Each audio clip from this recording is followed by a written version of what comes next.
to the people gathered, heartbeats beating together to honor a vision, to honor a story, to honor history through the arts.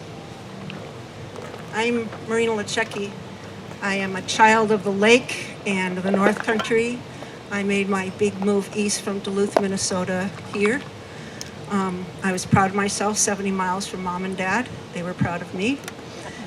I was very proud to serve here and honored to serve here as pastor for 23 years and to learn more of the history, all kinds of layers of history of this sacred land.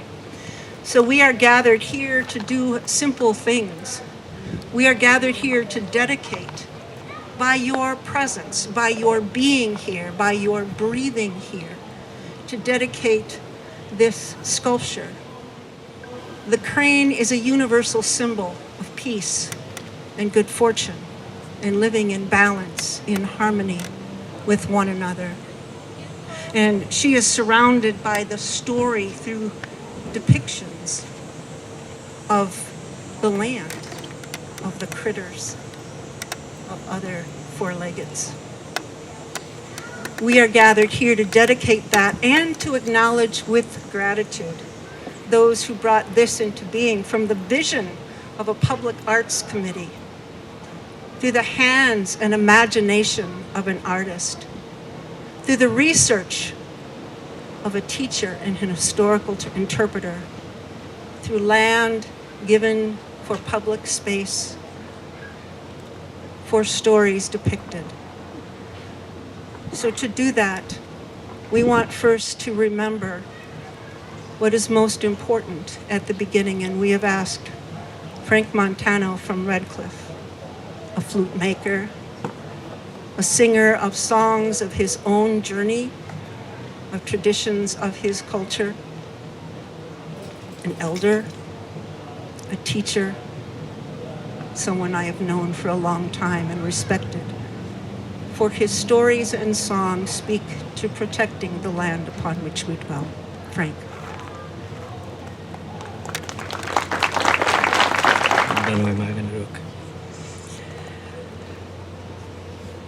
This idea was introduced to me a while ago when we were at a gathering at the church over here.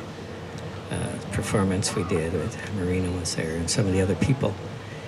And they talked about this sculpture and asked if I would be interested in participating as part of this. And of course the questions are, what are you going to do? And I said, what do you want me to do? Because there's lots of things that, most of us can do.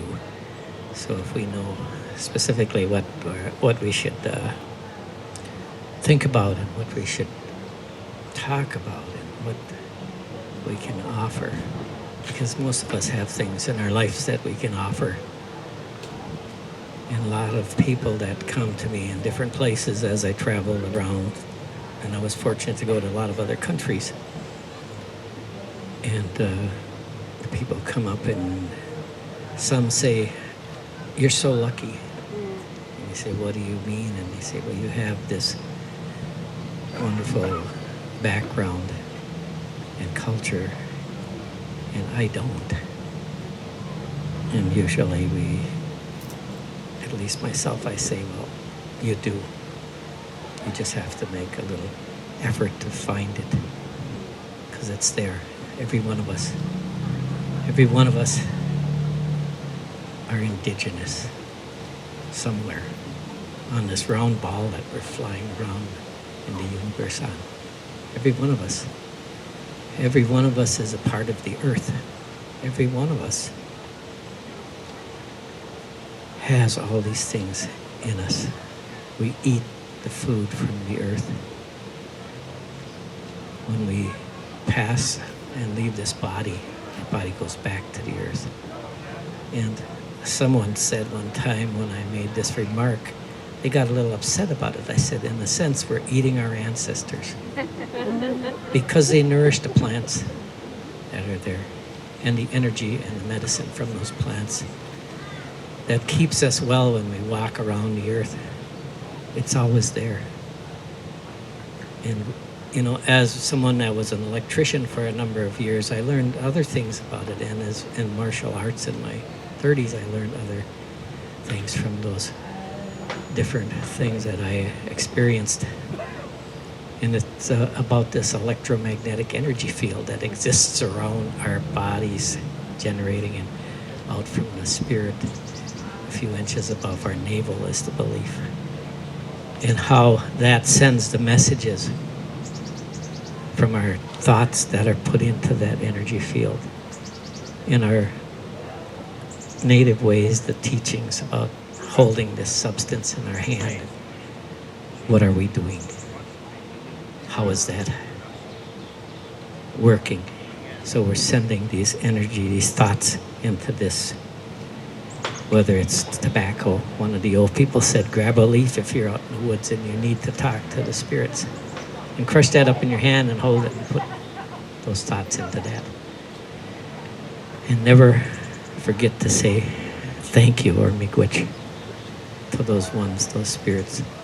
When you gather those foods that you need or any of the things that you use, they can become what we call medicine.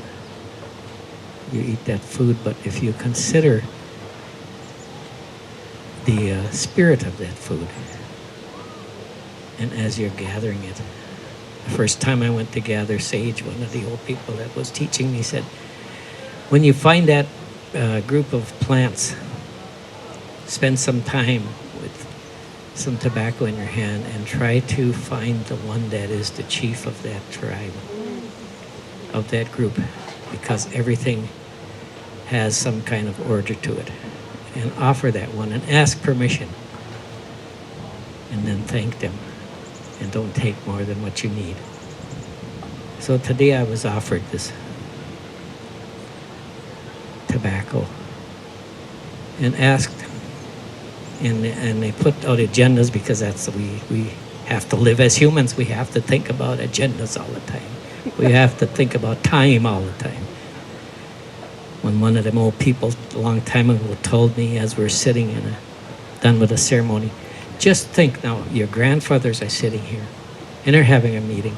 Your great-grandparents are sitting here and they're having a meeting. It goes all the way back to the end, the beginning of creation. All these spirits are there having a meeting because there is no such thing as time in the spirit world. So they're all here right now watching us when we're talking here. The spirit of this one chief, he's here. He said, but don't think about it too long because some of the greatest philosophers that they considered as going crazy went crazy because they sat and they thought about that too long. He said, be happy and be proud of who you are. Stand up and be proud. But don't get too proud that you can't get down on your knee once in a while and humble yourself. He said, I'm going to give you a word, some words to use. He said, those words in our language are Pechigo Nabokaya. Pechigo Nabokaya. It says, I humble myself before you. Remember to say that when you talk to the Creator, when you talk to the plants, when you talk to the trees. We say, all of my relatives. And people always think that's just other people. It isn't. It's everything that exists in this creation. Trees, plants, all those things are part of our relatives. This flute that came years ago, it took me to a lot of places after it came into my life, from sitting out in the woods and finding that spirit that this is about. And when I first got one of these and I used it, one of the old men up in Canada said, "Do you know what the name of that is?" I said, "It's a flute." He said, "No. Ojibwe. Pipigwan. Pipigwan." He said, in a way that kind of describes how you play it and how you use it. And he said, take it home and put it on your nightstand next to your bed. Don't play it right away. Pick it up at night when you wake up and rub it and touch it and talk to it and get to know the spirit that connects in that instrument, because it has that spirit in it from that tree. So at this time, I'm going to say a little bit in our language to acknowledge those spirits in this beautiful day.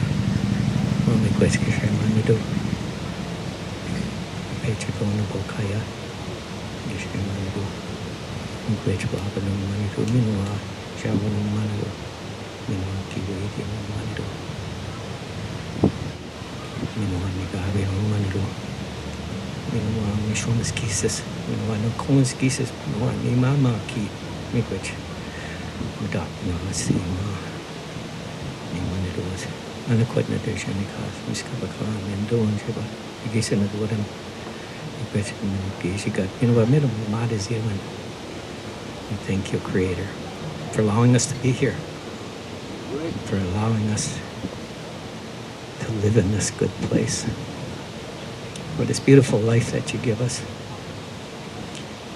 for allowing us to recognize those ones that have walked before us here. There are many. This chief, Okima, this chief white crane, is only a one. There are many, many that have been here, and we, as a people, we acknowledge all of them. We thank you for giving us this opportunity to be here at this time, in this beautiful place where our life as Ojibwe people began for a lot of us a long time ago. Miigwech, Kishimanadu, Miigwech, Kishimanadu, Miigwech, Kishimanadu, Miigwech, Kishimanadu, Miigwech, Mio. Kanagana. Miigwech.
Our town chair, Glenn Carlson, is feeling under the weather today.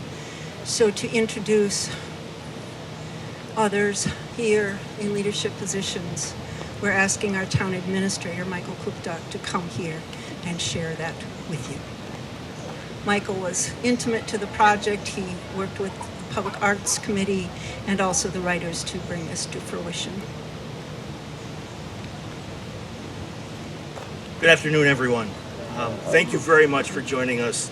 As Marina said, Glenn would be doing this welcome. I will try to step in his place. On behalf of Glenn, on behalf of our entire town board, on behalf of the Public Arts Committee, whose dedication for more than a year got us to the point where we can have this dedication ceremony today. I'm really excited to see you all, to welcome you, the representatives, the leadership, the day-to-day people of so many heritages that feel called to this place. So thank you for helping us celebrate. In particular, I want to recognize members of the sovereign nation of Bad River who share physically this island with us. I don't know if any of their leaders are here. If you are, please stand so we can honor your presence. Otherwise, we know you are with us, just not physically today. From the sovereign nation of Red Cliff, with whom the township shares the education of our children and shares so many in personal and economic ties, we have Vice Chair Rick Peterson, Tribal Secretary Nora Cadat, Tribal Council Member Scott Babineau, Tribal Historian Marvin Defoe, and other members of the Red Cliff Nation. We also have with us County Supervisor Mike Stark, and of course we have all of you who are part of this community. From the town's perspective, this sculpture and the educational sign that goes with it are one attempt to remind us how much our past, our present, and our future are intertwined. Through word and symbol, we hope this sculpture helps to revive and spread stories that are neglected, forgotten, or ignored.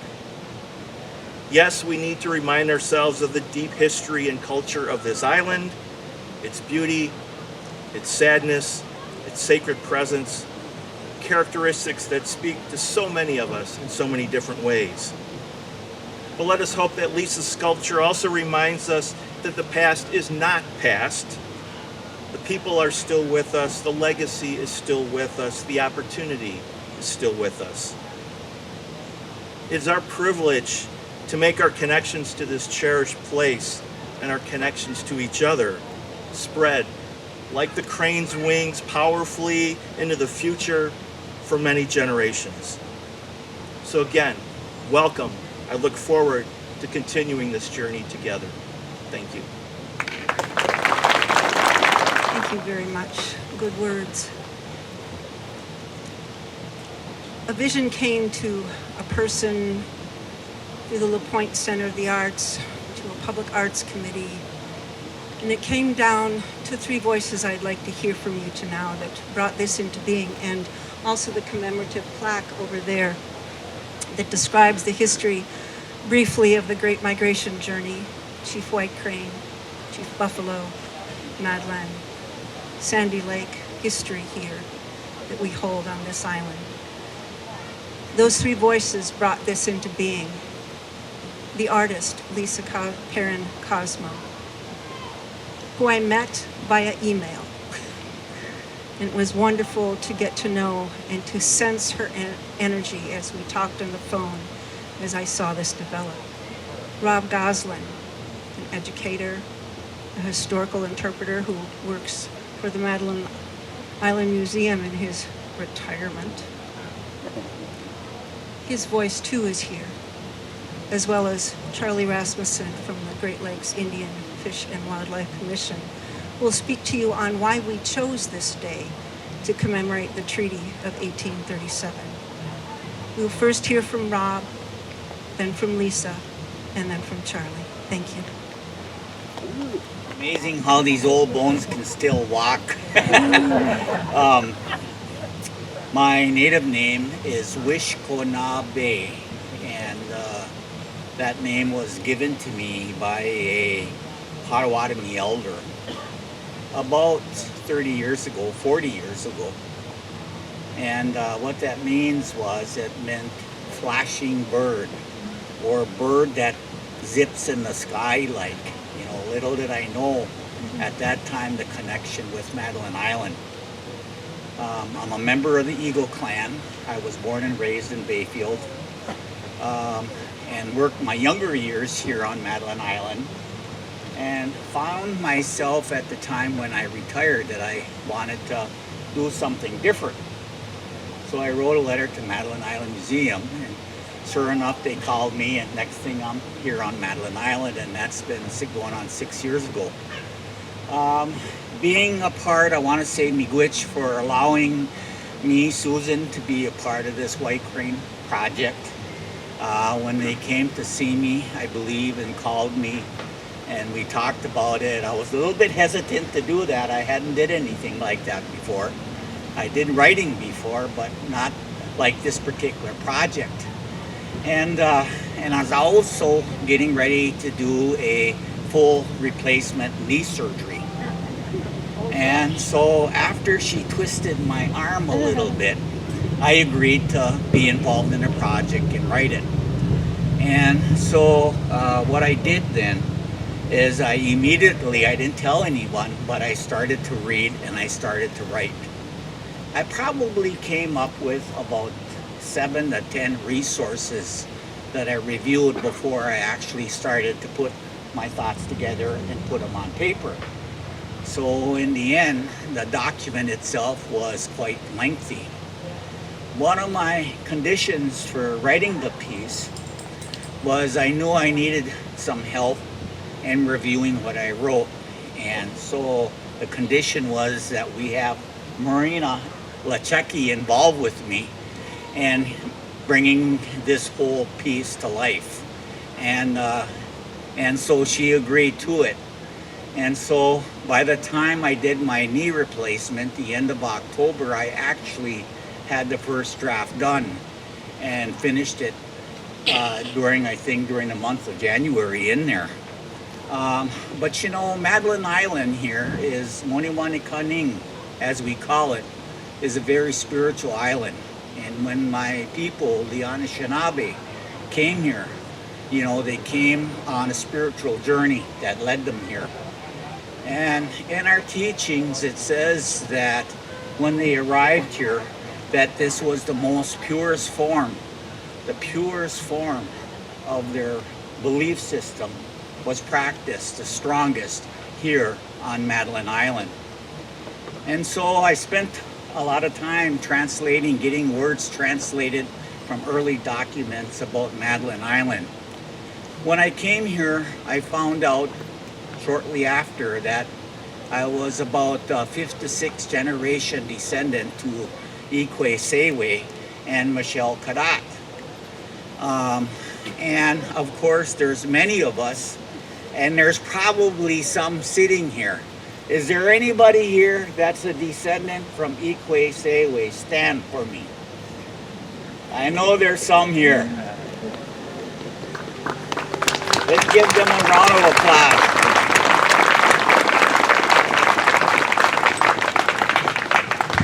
So when I found out that true connection to Madeline Island, it took me on to a further journey. Lo and behold, one of the early helpers here on Madeline Island was a fellow by the name of Antoine Gordon. And he was actually one of the early post people that traveled between communities delivering the mail. Later on, he founded Gordon, Wisconsin.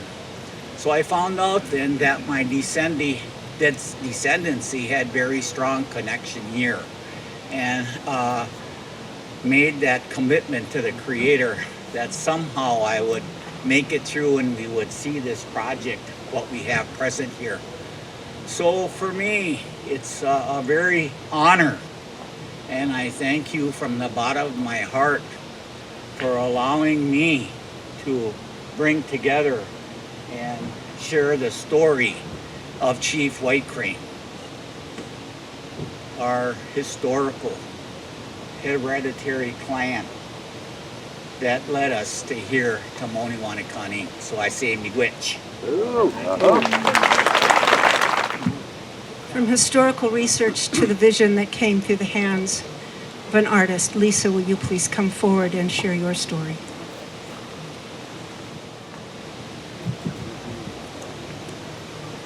I don't get out much.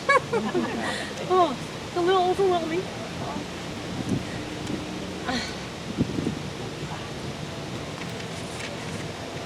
I seriously am so comfortable just in my studio. I'm not a speaker. I grew up in the cities, so I wasn't raised up here, but we traveled up here to visit family. And like I was meeting some people today. I'm thinking I'm going to meet a lot of cousins, a lot of distant cousins today. I just want to say thank you so much for coming out to help celebrate. Sorry, I apologize. I just want to say thank you for coming out on this beautiful day to honor our ancestors. Oh, see, I'm terrible at this, but and to celebrate our connection to the island. It is a happy day. It really is a happy day. It's happy tears. And I want to thank my family, my husband, my 2 kids. My mom is here. I think I'm emotional because my dad passed away. And I just know he's here. And like Frank was saying, you know, I'll be humbled. I'm going to mispronounce Ikwesiwe, and I will, and I know his connection in the spirit to our ancestors that are here today. So I'm going to pull it together because I made extra copies, and I wasn't going to mention this, but in case I pass out, which I have to make myself laugh now because my husband and my 2 kids were going to take over. So, I have to just get through that first part. So, and then I didn't think I'd be able to read without my Bible. So anyways, okay. So I am thrilled to be here. This is a legacy for Princess Madeline, Ikwesiwe, Chief White Crane, for Chief Buffalo too, and through my dad, like I already mentioned, I have a deep connection, and he passed away in 2020. He's looking down on us on this beautiful, happy day, and he's proud. I'm a descendant of Chief White Crane and Princess Madeline Ikwesiwe, who married fur trader Michael Cadotte. My dad also gave me my artistic ability. I remember asking him to draw a deer when I was little. I've always been drawn to the lake. My husband and I moved up. We live in Two Harbors right now. We moved up 30 years ago. So we must always keep returning to the lake. Water is such a huge part of my life and my art. Like a butterfly's metamorphosis, seeing the sculpture from its proposal stage, standing here, is magical. But there are many people behind the scenes that make the magic happen. I chose to work with North Shore Steel of Two Harbors because of the incredible work that was done 20 years ago when we did the Spirit of Two Harbors sculpture. It stands at the head of Sanju Trail, and it still looks amazing today. It looks beautiful. I worked on that sculpture with Milt Larson, the owner, and he's here with his wife, Sharon. On this sculpture, I worked with his son, Dan, and their outstanding welders and wonderful designer, Wade. In my design, the steel thickness dictated how much detail was allowed. So the process was, 20 years ago, the process was I drew it to size, to life size, and they had an arm that went by my drawing. This one I still drew by life size, but then I had to draw it out electronically and redo everything. So that was a relearning thing on my part too. So how to incorporate that electronically so it could be processed. So also towards the end of this process, the whole getting it to this piece was the issue of safety of movement. So with the welders and the designer and the engineer and the LaPointe Arts Committee, Public Arts Committee, they came up with the supports between the wings. So a lot of those issues don't come up until, you know, you work through things, and there's just a lot of things that go on to get it to this stage, this wonderful stage where it's at.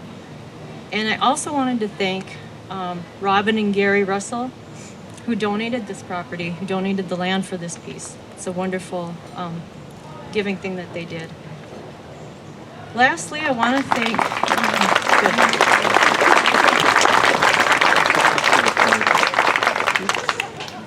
Lastly, I want to thank the LaPointe Public Arts Committee for starting this project, all the fundraising that they had to do, and all the meetings that they had to make this come to fruition. I was told about the call for a sculptor by my aunt and uncle, Dolly and Phil Schneeberger, who have lived on the island, used to live on the island for many years. At the call, the time went out, there was no mention of any particular person to pay tribute to. But I hear there might be more sculptures on down the road, particularly Chief Buffalo, which would be wonderful too, to keep adding to this. I am very honored to be standing here today and paying tribute to my ancestors. I'm hoping that my sculpture represents her strength, power, and determination. And I want to thank you all for coming again today, and I'll always remember this day. I hope this sculpture brings you pride and joy from wherever you come from. So thank you very much. Let us acknowledge tears. When an artist works, it is an incredibly intimate relationship. They have to open their heart. They have to open their spirit. They have to listen profoundly. And so when you come up here and witness what you have created, because it is both inside you and outside you and given to you, let us acknowledge the beauty of tears.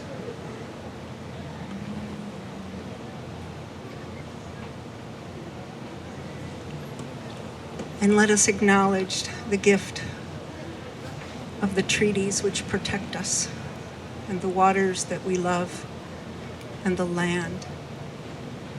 This date was chosen in recognition of the Treaty of 1837, and we've asked Charlie Rasmussen here to speak to that. Bonjour, Anine, everyone. My name is Charlie Rasmussen. I'm from the Public Information Office at Great Lakes Indian Fish and Wildlife Commission.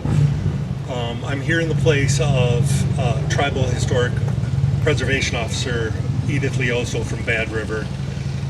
And I'm going to just speak briefly on the 1837 treaty. And you guys are getting kind of a great value version of a Tribal Historic Preservation Officer, but I'll do my best. And this itty bitty map here, Edith had me believing that I'd be talking to a small group. I know this map isn't very visible except for maybe some of you folks in the front, but I'll refer to it a little bit. The treaty making area in the Upper Great Lakes started in our region first.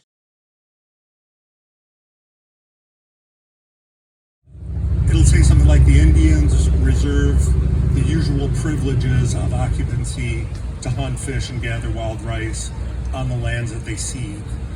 And so we see that in 1836 and then 1837. So 36 over here is Michigan. And then we move into our area for the 1837 treaty. They meet down at the confluence of the Minnesota and the Mississippi River. Any folks from the cities know that Mendota Heights is a historic area. This is where the 1837 treaty, those terms were negotiated.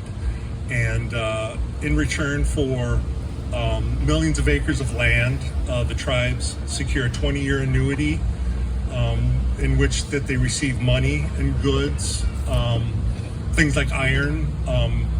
Native people are very adaptable, and they start using iron for spears for pots to boil maple syrup and or maple sap down into syrup.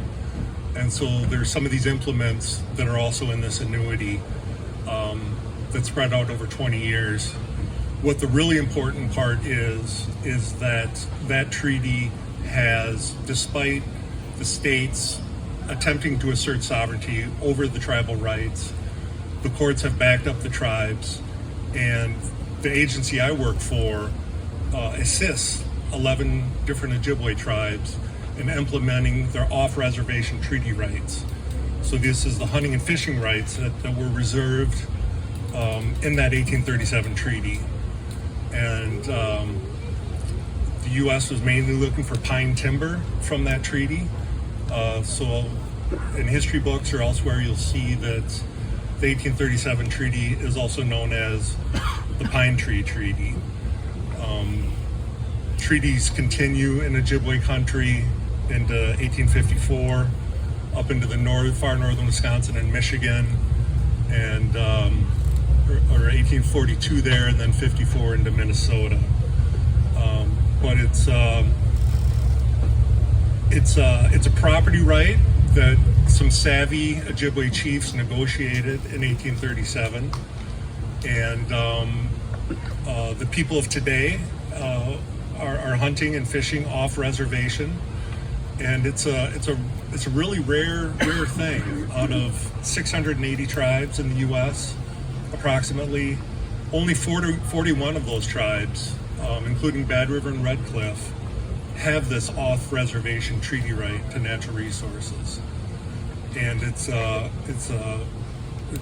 sacred, special thing, and it's a privilege for me and all the folks I work with to be able to support the tribes, help people better understand tribes and treaty rights, and to see the fruits of all this forethought from the chiefs of the 1830s, 1840s, 1850s that looked ahead to the people of today to still be able to get the healthy food that they need. Fish, deer, and wild rice are huge to the native economy and diet. But I'm new, very new to this project. Just jumping in here, and I just want to say how moved I am by this piece. It's the strength and the sweeping beauty of it is it's absolutely gorgeous, and I'm glad I was able to join you for a little bit today. And I do have some posters and other handouts about Ojibwe treaty rights that I'd be very happy to share with you at a table over here. And I'm glad to see you all, and miigwech for having me. Remaining, I'm going to invite Susan Saber, representing the Public Arts Committee, and Peg Bertle, representing Pointe Center for the Arts, to come up here to share gratitudes. Then we'll have a brief announcement and an invitation to the dugout canoe that has been being carved and created here on Madeline Island. And then Frank will join us for the honor song. The Public Arts Committee members and the La Pointe board members that are here to come up and be here with Peg and I, so that we can let everyone know who you are and how much in appreciation we are for the teamwork that was put forth to make this happen. So starting with Sally Brown, maybe you just lift your hand up and give a wave.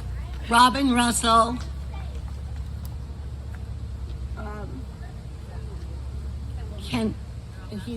Mary Ann. I'm doing the Public Arts Committee. So Sally, Robin, Mary, thank you. And Peg's on the committee, and I'm the chair. So that's how this particular group works. And then Peg is going to introduce her board members. Yes, we have it. I'm going to name them all. Some couldn't make it today. Michaela Montaigne could not make it. We have Cynthia Mueller, who's our wonderful secretary, Peggy Ross. We have Kim Myrie.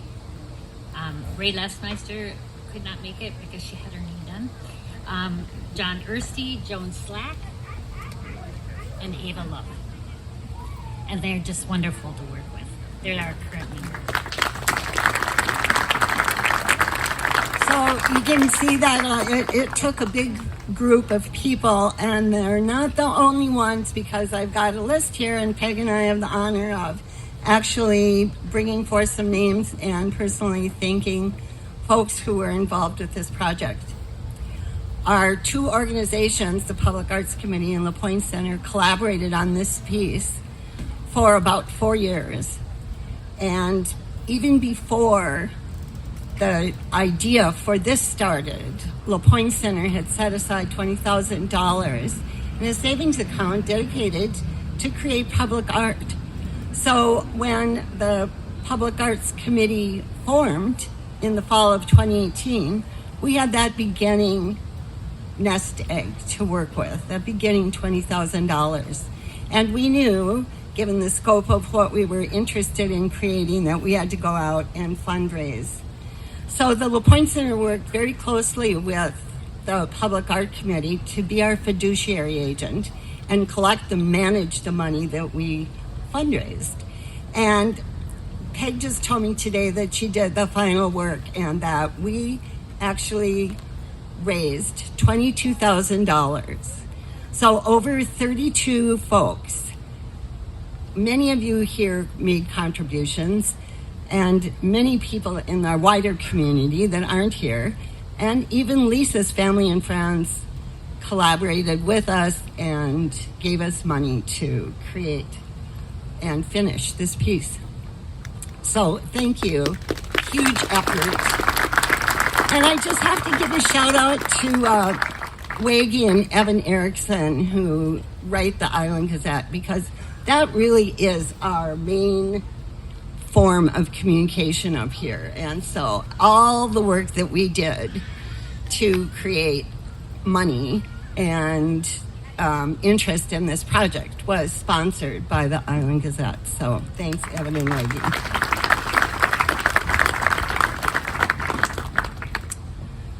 The community also helped us actually in the selection process of this very piece, because we had some other proposals and we put it out there to the community through the Island Gazette, and we did a Survey Monkey survey, and the community voted on Lisa's design. That was very obviously the favorite.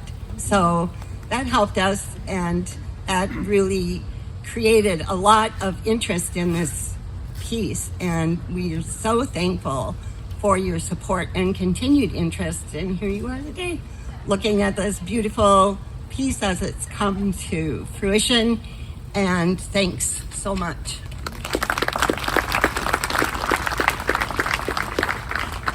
And just to mention a few people who we haven't really thanked yet. The first one I'd like to say thank you to is our very own Dolly Schneeberger, who actually told her niece Lisa about our project, and hence we found this incredibly wonderful artist in the Two Harbors area, close to home, and we have this lovely piece.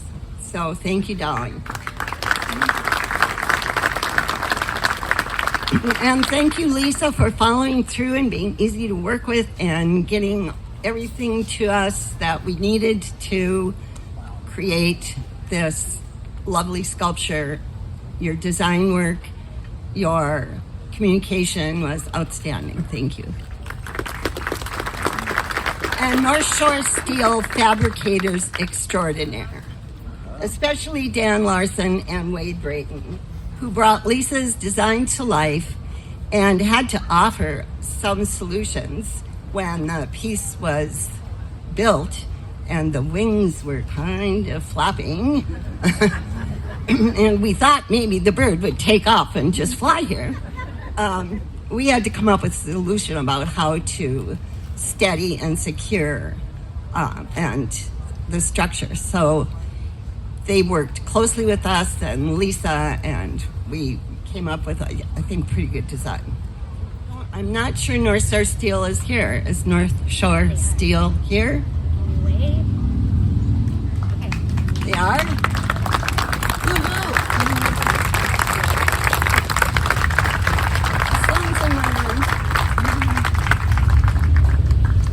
room. We had a company called Cooper Engineering who worked structurally with us to fabricate the design and to create the structure and the architecture for the base. Thank you to Cooper Engineering.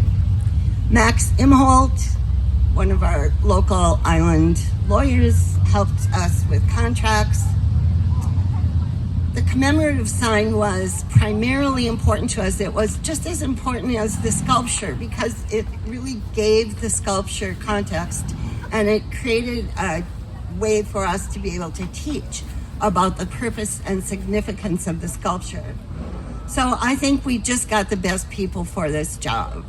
Rob Goslin was hired as a research and a historian, and he drafted research materials. Marina crafted them brilliantly, and Roz Nelson put the finishing touches on the graphic design of the commemorative sign. And I'm so proud of it. It was a lovely piece of work. A lot of people helped.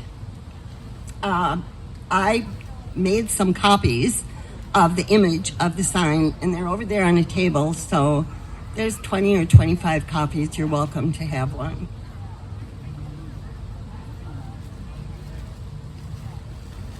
I want to thank the Red Cliff Tribal Council. The Red Cliff Tribal Council welcomed Peg and Lisa and I to a council meeting, and we needed to get their approval, and wanted their support for moving ahead with this project. And they willingly gave it. They gave me a great guy to work with, Marvin Defoe, the Tribal Preservation Officer, and he assisted me with many teachings and lessons during these years of creating this sculpture. There was a sweet moment even at the Tribal Council meeting where the Tribal Council Vice President, I think at that time, told Lisa, "Welcome home." We also worked with Edith Leoso, the Tribal Preservation Officer at Bad River, and she also offered us teachings and guidance during this process.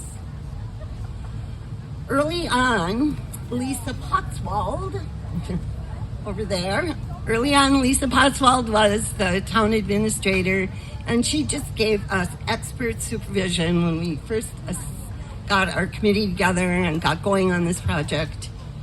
Much appreciation to the LaPointe Town Board for their vision and support and their willingness to accept ownership and responsibility for the sculpture because now it's theirs. So we did it and we turned it over to them because it's on town property. It needs to be cared for by the town crew who's done a fabulous job detailing the area for us, putting up the medallions, installing the commemorative sign, and they'll be responsible for ongoing maintenance of this site. So much appreciation to the town crew, particularly Ben Schramm. More currently, Michael Kupta, the current town administrator, who you heard speak a little earlier, we just consider him our wingman. He's been the guy, the go-to guy that has solved problems for us, got things out of our way, taking care of business, and we're so appreciate Michael for all the things he does. Jake Dobson of Elk River Construction poured the base for this and polished its surface, and we think it just looks fabulous. Leslie and Linda Mack helped me pick the spot out. We came over here like it was a really cold, icy, horrible day. They brought some boards down, big tape measures, and we came over and actually just kind of plotted out where we thought it should be, nestled here in these pines, and had it kind of worked it out before Jake started excavating. And then Peg is going to come and give a final thank you to the latest and greatest of our donors. And I'm not good like that, so I'm just gonna read. Can't do it. So finally, so much gratitude for the support beyond what we ever imagined or expected from, first of all, Robin and Gary Russell and the Madeline Island Ferry Line.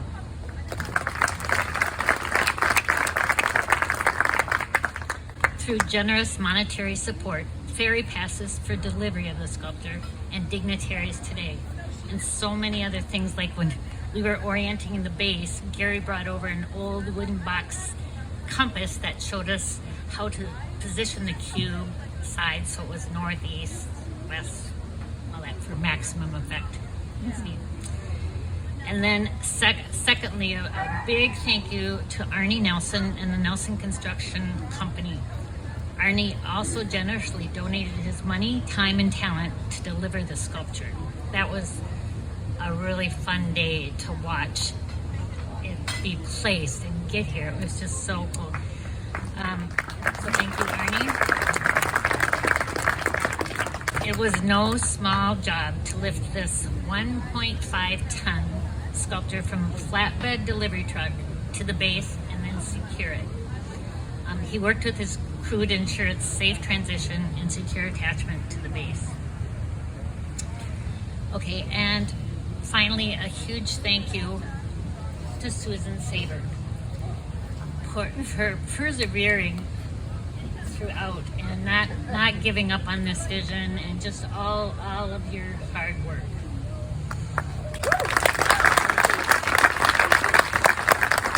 Paul Demain is going to just invite you to see and come down to the dugout canoe.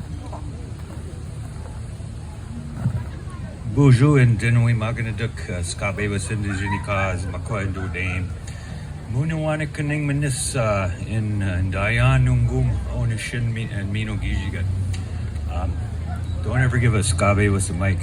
I want to say 3 little quick things, because our elder here, who's so ancient compared to me, said a couple important things about the love of life and putting your hands on living things. And so we have a crew of people who've been working on 2 dugout canoes that were donated by a man on the Red Lake Ojibwe Reservation in Minnesota. And it was a small idea, like all ideas and dreams, that there might be a dugout canoe built on Madeline Island once again, after maybe 1854, when the island was depopulated, and that it might be a historic event. I never find things coincidental, and so the day that this is being honored and dedicated, the last coat of paint on that dugout canoe that was brought over in its raw form on the ferry, everyone seemed to notice it, because there's 2,800 pound white pine logs that had been topped off last summer, and the person who owned them was anxious to put them in the hands of artisans and people in order to make those trees that had been topped off maintain their life cycle, like this flute. And so from our perspective, those logs gave life and give life, and they were worked on that way the last few days. For some of the people that came up on the north end that put their hands on the boiling and felt the canoe vibrate and the earth on the lakeshore vibrate as we went through that process, there were some people who talked about that experience and cried. And we saw that today, the love of beautiful things, the love of things that are brought to life. And that's the kind of experience that's occurred on this island, not just today, but for thousands of years.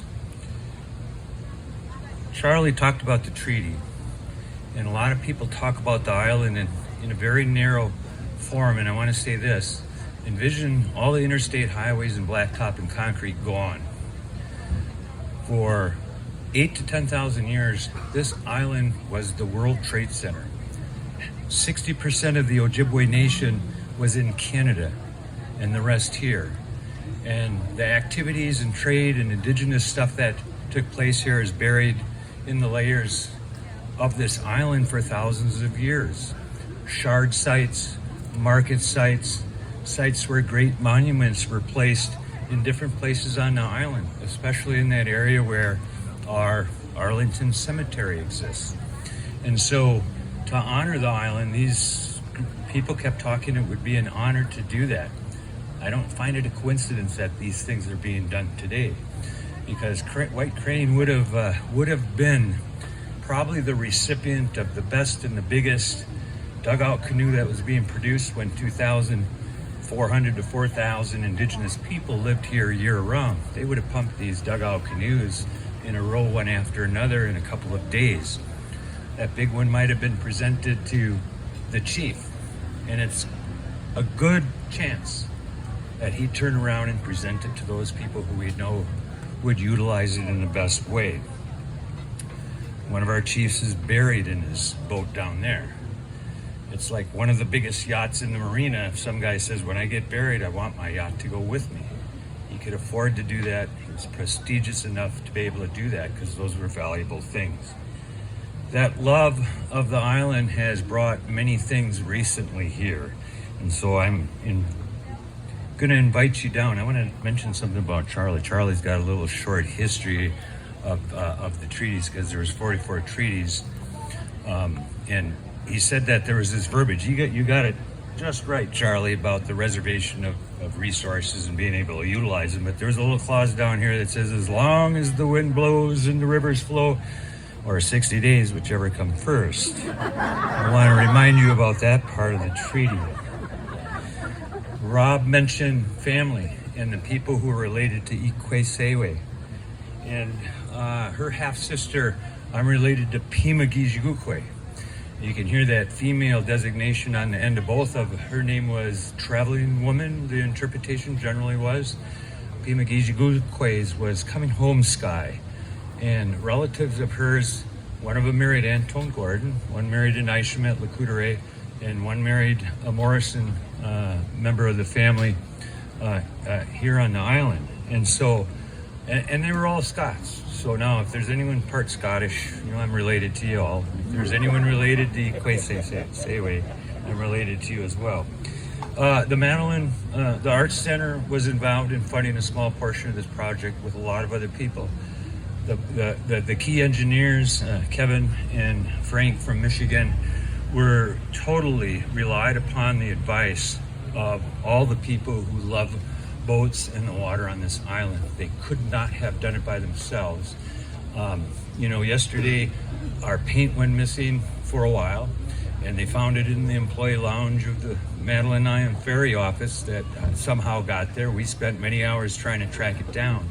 But everyone at the ferry service knew we were looking for it, and it eventually came over here and was delivered. And that's how everything came together. We needed some turpentine. They don't have it on the mainland. It's out of stock. We found someone who had a can that was 34 years old and borrowed it to us, and the job is getting done. So sincerely, with that, the love of this, the respect of my our relatives, our indigenous relatives, wherever they are on this earth, to be able to do this to these people is the ultimate honor of who we were and who we are today and who we will be into the future. And it'll be with everyone on this island together, working together like this dugout canoe that's had 250 hands. Half of them are indigenous people. Half of them are people that said, can I help with that? I'm inspired by what I see. And so there's 250 hands from this island that have helped carve that and paint it, and they're working down there, and we want to invite you down there to see that. We'll have a dedication later on. And from the bottom of my heart, miigwech to all of you. Akina and Dinaway Maganaduk, everybody, the trees that helped us, the rocks on the north end that boiled this, the love of the water that gives us life. Miigwech. I just want to mention, if you go by the canoe, do not put your hands on it while this lacquer is drying, or you'll be part of it.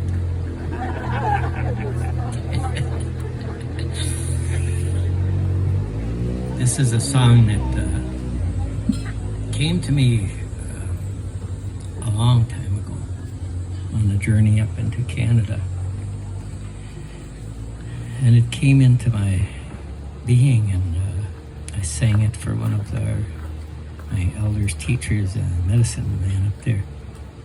And he said, you need to use that to honor the people, to honor the ones that went before, and to honor the ones that will come. So this is an honor song, and it also includes all of you that are here in that honor.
Hey,